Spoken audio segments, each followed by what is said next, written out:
Hey, we're here to talk about our final concept in a short unit here, Unit 3 parallel lines. We're going to talk about parallel lines and what happens when they're intersected by a transversal. So first things first, let's talk about what a transversal is. A transversal is just a special name for a special line that intersects two or more other lines that are in the same plane. So in this example, I have line 1, line 2, and line 3.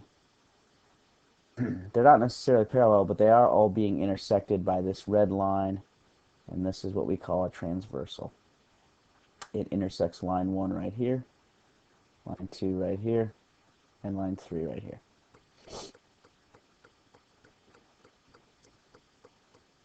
So we do have a transversal that intersects lines. We have 4 types of angle pairs that are formed. I said new types because we've already talked about angle pairs in Unit 1, but now we have new types of angle pairs, and they're specific to whenever we have 2 or more lines that are intersected by a transversal. First type of line I will show you in green. First type of pair of angles formed by these lines are alternate exterior angles. Let me show you here that when transversal intersects these lines, we have sort of an exterior that exists. That's the space that's outside of the 2 lines that are being intersected.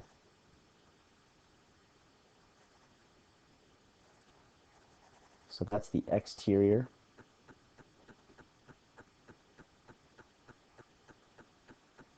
And we also have an interior, and you might have already guessed it, that the interior is between the 2 lines that are being intersected. So this space in here. So that'll give us a little bit more context to what an interior and exterior angle are.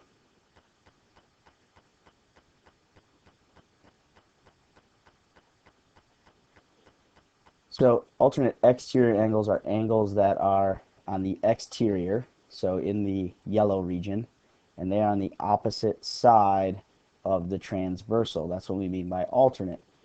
So we have one angle here. Its alternate exterior angle is on the opposite side of the transversal and also on the opposite line. So this angle is formed by line 1 in the transversal. This angle is formed by line 2 in the transversal. And also, we have this angle over here, and that angle. Those are alternate exterior angles. Again, they're on the opposite side of the transversal and formed by opposite lines, and they are on the exterior of the figure. Let me get rid of some of this.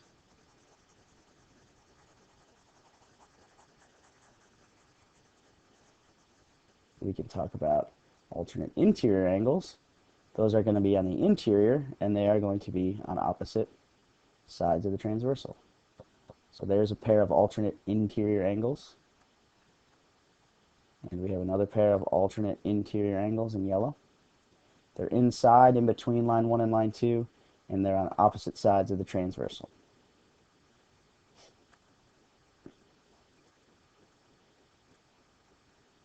Corresponding angles exist if we sort of cut this picture in half. If I were to take a pair of scissors and cut this line, I would have 2 pictures that looked similar, and the corresponding angles are the angles that are in the same place in the picture. So that angle and this angle, these 2 green ones correspond to each other. The blue ones correspond to each other, and the purple ones. So for instance, the red angle is the angle that's in the upper left of this line that's being cut by the transversal. Same thing over here. The red one is the upper left of the line 2 being cut by the transversal. So those are corresponding angles. And last but not least, we have same side interior angles.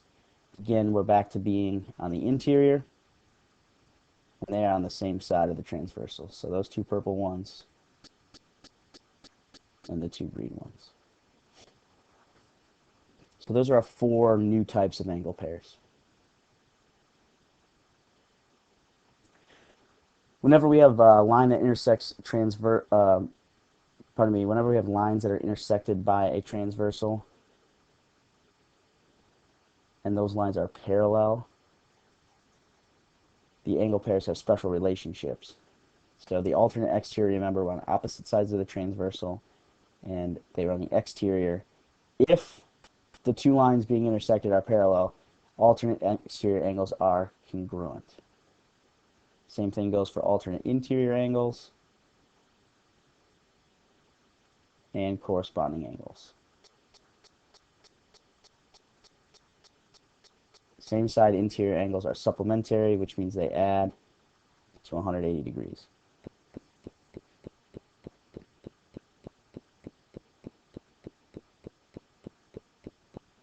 And we also have some angle pairs that we know from Unit 1. We have linear pairs.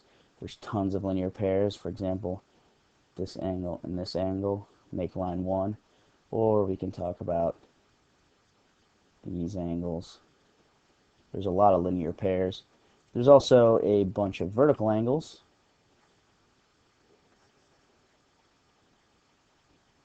So we can talk about these guys, or these two,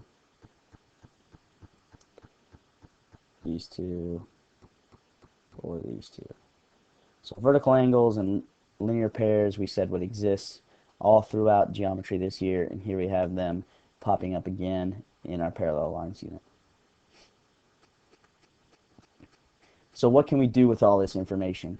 The first thing we can do is, if we are given that two lines are parallel, and that's what these two arrows mean down here, these two lines are parallel. This other line is a transversal.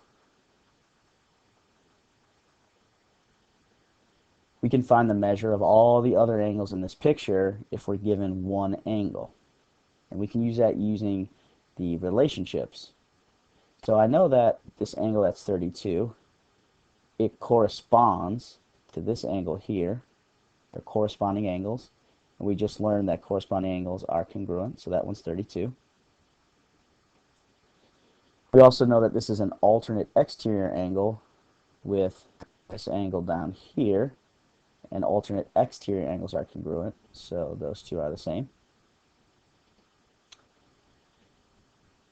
And this guy corresponds to this angle up here, which makes it 32 because corresponding angles are congruent. And I think maybe you can see where this is going. I can do a couple things here.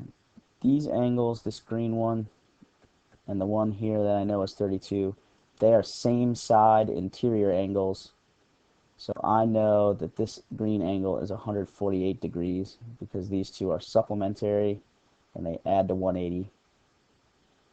Now I know that this green angle and this one right here, those are alternate interior and they're congruent. This guy and this guy up here are corresponding, so they're congruent. And this one down here are alternate exterior, so they're congruent. You can also see where the vertical angles are congruent, linear pairs are supplementary, those relationships still exist.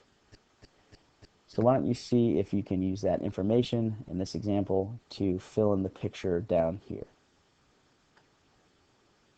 So if you do this example, you should get all these angles are either 110 or 70. Your picture should look like this.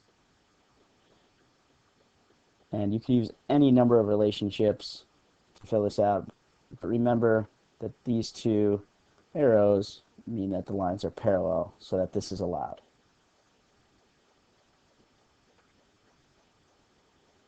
Another way we can use this information is to show that lines are parallel.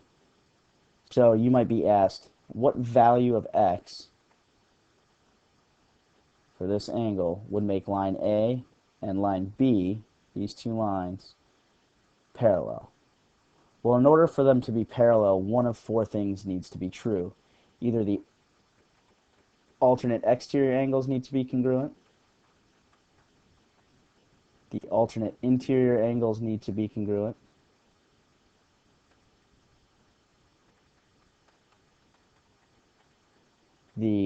corresponding angles need to be congruent, or the same side interior need to be supplementary. And I use some shorthand to note that. So if I look at x and this angle that's measuring 88, I should see that they are alternate interior angles. So I have this relationship, they're alternate interior. So in order for A and B to be parallel, x must be the same as 88 because they should be congruent. So x is 88 degrees. So I'm looking to see what kind of angle pair they are, and then using the relationship I know, that would tell me that A and B are parallel. So give this example a shot, pause the video here, and find the value of x that would make A and B parallel. So you should note that these two angles are same side interior angles, and if A and B are parallel, that means that they are supplementary, which means they add up to 180 degrees. And if you do a little arithmetic, you should get that this angle is 89 degrees. That would make A and B parallel. So go ahead and try these two problems. Make sure you have the pictures down. Make sure you note for number 2 what kind of angle relationship you're using, and I will check your notes in class.